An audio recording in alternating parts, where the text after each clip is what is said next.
Good morning, કેમ છો બધા? તો ગઈકાલે અમે આદિવાસી હેર ઓઇલની એડ બનાવીને ત્યાંથી નીકળી ગયા હતા સીધા બેંગ્લોર, અને બેંગ્લોર એરપોર્ટ ઉપર પહોંચી ગયા હતા. ઘરે જવાની ખુશી અમારા મોઢા ઉપર એવી દેખાતી હતી, એટલા ખુશ થતા હતા અમે કે ચાલો 3-4 દિવસ પછી પાછા અમે જવાના આપણા ઘરે, એટલે કે ગુજરાત બારડોલી. પણ થયું શું થયું પોપટ હું થયું હું તે કે અમારી ફ્લાઇટ મિસ થઈ ગઈ. અમારી ફ્લાઇટ મિસ થઈ ગઈ. ને ફ્લાઇટ મિસ થઈ ગઈ તેનો વાંધો નહીં, બીજી ફ્લાઇટ હતી બીજા દિવસે, એટલે કે આજે 1:30 વાગ્યાની સુરતની. આવો કંબાઈ આવો, thank you so much, welcome. અને અમારી હતી તે હૈદરાબાદની હતી ફ્લાઇટ, મતલબમાં રાતે 8:30 વાગે 10:30 વાગે હૈદરાબાદની ફ્લાઇટ હતી. તારા કંઈક નસીબ હશે ભાઈ, બરાબર ને?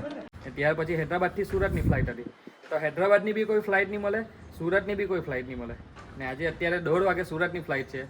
તો સારું થયું કે પ્રાચીની બેનપણી અમને કામ લાગી, જે અમારા પાડોશી હતા પહેલાં, તો એમના ઘરે બેંગ્લોરમાં અમે એમના ઘરે રાતે રોકાયા, અને અત્યારે ઉઠીને હવે ચા નાસ્તો અત્યારે કરવાના. મારી ફાઇનલી બસ પતી ગયું. ગજબ બેજતી હે.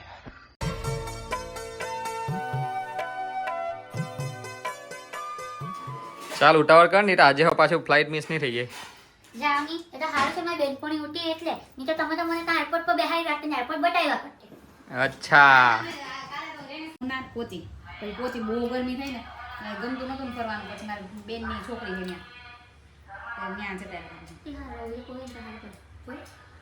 ને અહીંયા બી પ્રાચીની છે ને બકલોલી બંધ નહીં થતી. કાલે શું કર્યું તે કે કાલે રાતના અમે છે ને ઓલા બુક કરી, ને ઓલા કેબમાં અમે એરપોર્ટથી અહીંયા આવ્યા. તો બધા બેગડા કાઢી લીધા, ને મારું એક જેકેટ હતું જે મેં કાલે પહેરેલો હતો, આ ફોટામાં તમને દેખાતું છે, એ જેકેટ ગાડીમાં જ ભૂલી ગયા. ગાડીમાં જ, હજુ એક જ વાર પહેરેલું જેકેટ ગાડીમાં જ ભૂલી ગયા. ના તે કઈ નહીં, તમે મને પેમેન્ટ કરવા બોલાવેલી એટલે મેં ભાઈ મારી જ ભૂલ. હા કાલનો દિવસ એટલો ખરાબ હતો, ફ્લાઇટ મિસ થઈ ગઈ, પછી બીજા દિવસ સુધીની કોઈ ફ્લાઇટ નહીં મળે, ત્યાર પછી મારું જેકેટ ખોઈ મૂક્યું, ત્યાર પછી રાતના ખાવાના ઠેકાણા નહીં મળે. 2 વાગે અમે અહીંયા આવીને જઈમાં. એમ હો કેવી કે મેં તારી બેનપણી તાવનો ના કહેતો હતો. આપણી જ ભૂલ. હા જ મારી બેનપણી તારી બને આવ્યા એમ કેમ આવતે આપણે બારડોલ છીએ બેંગ્લોર. ચાલો બેહો ફટાફટ, નહીં તો આજે ફ્લાઇટ મિસ થઈ જાય. આવજો. Thank you. હા ચાલ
અમે ફોર્મમાં પ્લેનમાં આવીને તો બેસી ગયા, પણ પ્લેનમાં કંઈ ટેકનિકલ ઇસ્યુ આવ્યો, એના લીધે અમે છેલ્લા 1.5 કલાકથી આ ફ્લાઇટની અંદર બેઠેલા હતા.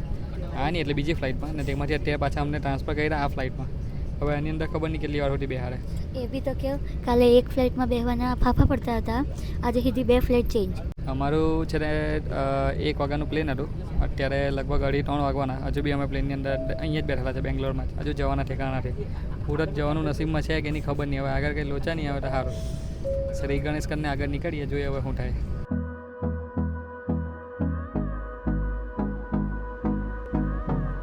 ફાઇનલી અમે પહોંચી ગયા છે બારડોલી, અને આ બગાસા ચાલુ જ છે, હજુ થાક ઉતાર્યો નથી. અને ખરેખર કહું ને 4-5 દિવસ અમને જે મજા આવી છે કર્ણાટક બેંગ્લોરમાં ફરવાની, આપણને એમ થાય કે સુરતીઓ અને સુરત સિવાય કે ભાઈ આપણા ગુજરાત સિવાય કશે જમવાનું નહીં ભાવે, પણ કર્ણાટક ને બેંગ્લોરમાં જે જમવાનું જે યાર મજા આવી ગઈ ને ખરેખર બહુ મજા આવી ગઈ. હા, થોડુંક પ્લેનમાં અમે અટવાયા, 1.5-2 કલાકની ઉપર તો અમને પ્લેનની અંદર બેહાડી મૂક્યા. કંઈ પ્રોબ્લેમ હતો અંદર, હવે જે હોય તે આપણે તો એના મેકેનિક નહીં એટલે આપણને તો સમજ નહીં પડે, તો હું તો જાતે ઉતરીને રિપેર કરી આવું એવો છે. બૈરો સમજે નહીં કે તમે બેસી રહો ને તમારું કામ નથી. આ લોકો આપણને છે ને ઓછા જ આંકે, આપણને બધું જ આવડતું પણ આ લોકો કંઈ કરવાનું દે. એ બધી વાત જવા દો, કંઈ નહીં, જે હોય તે કંઈ વાંધો નહીં. અમે પાછા હાજા હલામત આવી ગયેલા છે પાછા ઘરે ને. હવે ટૂંક સમયમાં ઘણા બધા આપણા તહેવારો આવતા છે, બરાબર છે. આપણા ગણપતિ બાપા આવે છે, રક્ષાબંધન આવે છે, નવરાત્રિ આવે છે, ઘણા બધા તહેવારો આવે છે. તો તમને એડવાન્સમાં શુભકામનાઓ. અને બસ આ મસ્ત મજાની વાઇબ હવે લેવાની છે, કારણ કે આપણા તહેવારો ચાલુ થાય છે. તો ચાલો મળીએ પાછા નવા બ્લોગમાં. Bye bye.